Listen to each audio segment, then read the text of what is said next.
Hey, Rigsby here, and in today's episode, I want to talk with you about the simplest metric to grow your business. Let's get to it. Welcome to the Fitness Business School podcast, the show for fitness business owners who want to grow their income, increase their impact, and improve their lifestyle. Be sure to listen till the end of this episode because we have a brand new special offer exclusive for listeners. So stay tuned. If you're like most fitness business owners, you probably are somebody who didn't just instinctively gravitate to being a numbers person, right? Like you're more of a people person. You're more of a in the gym, on the floor, connect with other people type of person. And that doesn't mean that nobody listening to this, nobody who gets into business is a numbers person. But I will say there are far more people who get drugged to tracking their numbers and being on top of their numbers, kicking and screaming than people who just, that's what they jump into the minute that they open a business and they're excited about it. But, you know, there are a number of numbers that can be useful in helping you grow your business, but I want to give you what I consider probably the simplest one. And it is a number that I don't think too many people track. It's a number that most people don't think a great deal about. But the simplest number I've seen drive business success is how many guests you have. Now, when I'm thinking about a guest, it's basically anybody who comes in and experiences what you do. It doesn't really have to be specific to somebody in on a 28-day front-end offer, a 14-day trial. It could be a guest of a client. It could be a walk-in. It could be anything. Anybody who is your guest that is coming through your front door.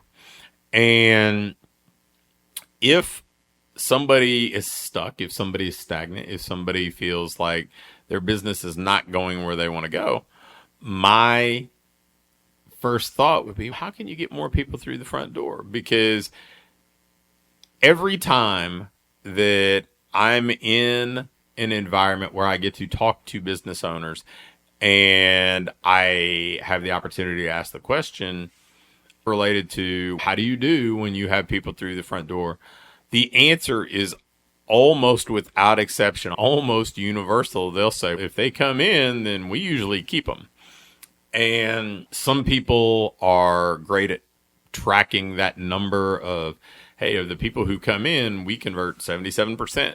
And some people are just making the assumption because that's what they feel is happening, which is obviously less accurate and who knows what it means. But I think that there's definitely some truth to the fact that probably in most fitness businesses, at least half of the people who come in as a guest end up joining some sort of program, whether it's a short-term program or a long-term program. And that's a pretty important number then, right? If you want to get 50 clients in the upcoming year, then you basically need 2 people to be a guest in your facility each week for the next year. That's a pretty simple target to hit that is something of a leading indicator of business growth.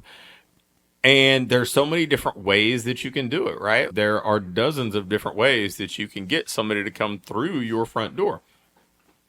So why is this such a good number, a good metric to use? I'm going to tell you my take on it, why it's better than people filling out an application or people opting in for a lead magnet or whatever else is a leading indicator, because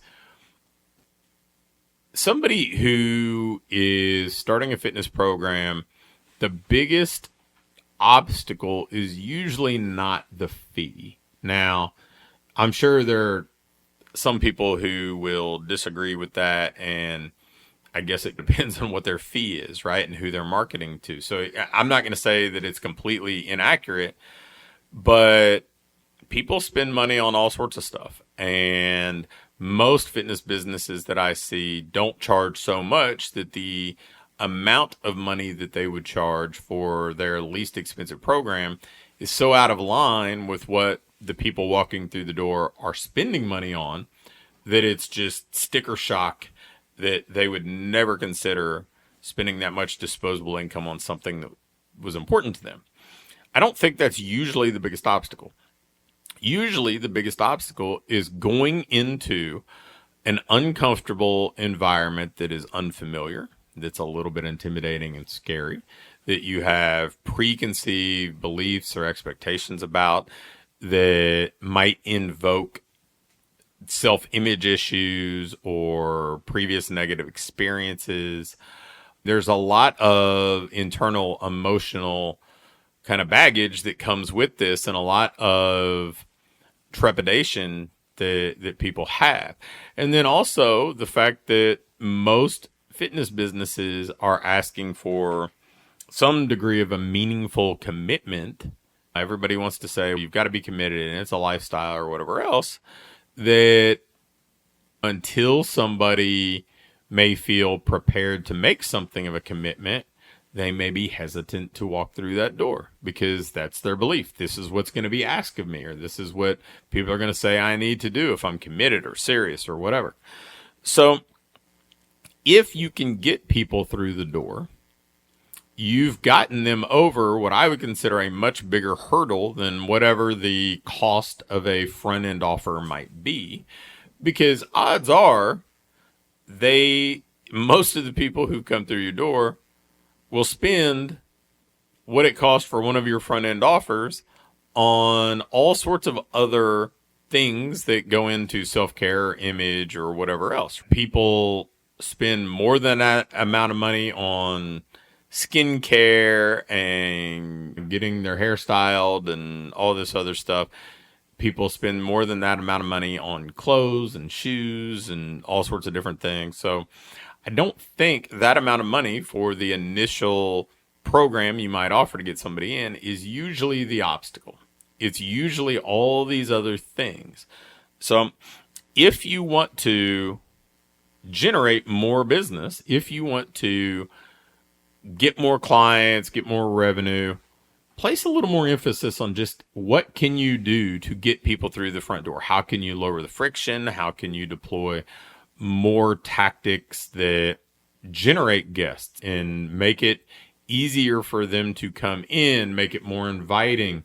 How can you maybe lower some of that initial commitment or fear of commitment in their mind, and so it's easier for them to make that initial visit? I think if you spend a little bit more time on that, you'll get them through the front door. And if you get them through the front door, even if the percentage of those who are guests and convert to clients goes down a little bit from what you've experienced in the past, it's still going to be dramatically better than the percentage of people who join based on a sales page or a phone call or an application or an ad.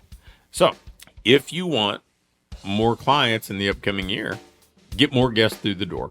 That's the simplest metric for business growth.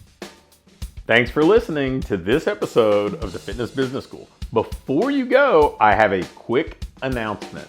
One of the things that we've been doing with our current clients is taking them through this ideal business diagnostic. And really what it is this checklist that allows you to pinpoint exactly what your business needs next so you can keep improving, keep growing, and build a business that you love to own. One that pays you well, one that allows you to have the impact you want to have, and one that allows you to have a lifestyle that you truly enjoy. In this diagnostic, we walk through everything and we do an evaluation and can instantly pinpoint what you need to do next to build that business that you want. I'm going to extend this opportunity to get on with either me or my team and take you through this evaluation and fix your business's most vital needs fast. So if we take you through this, you're going to be able to make those vital changes that you need to finally have what I call your ideal business. If you'd be interested in going through this entirely free, risk-free diagnostic with us and learn what you already have in place, what you're doing well, and where your greatest opportunities for rapid improvement are, just shoot me an email with diagnostic in the subject line to pat@patrigsby.com. patrigsby.com. Again, an email to pat@patrigsby.com with diagnostic in the subject line will get you scheduled and take you through this evaluation to help you build the business you want.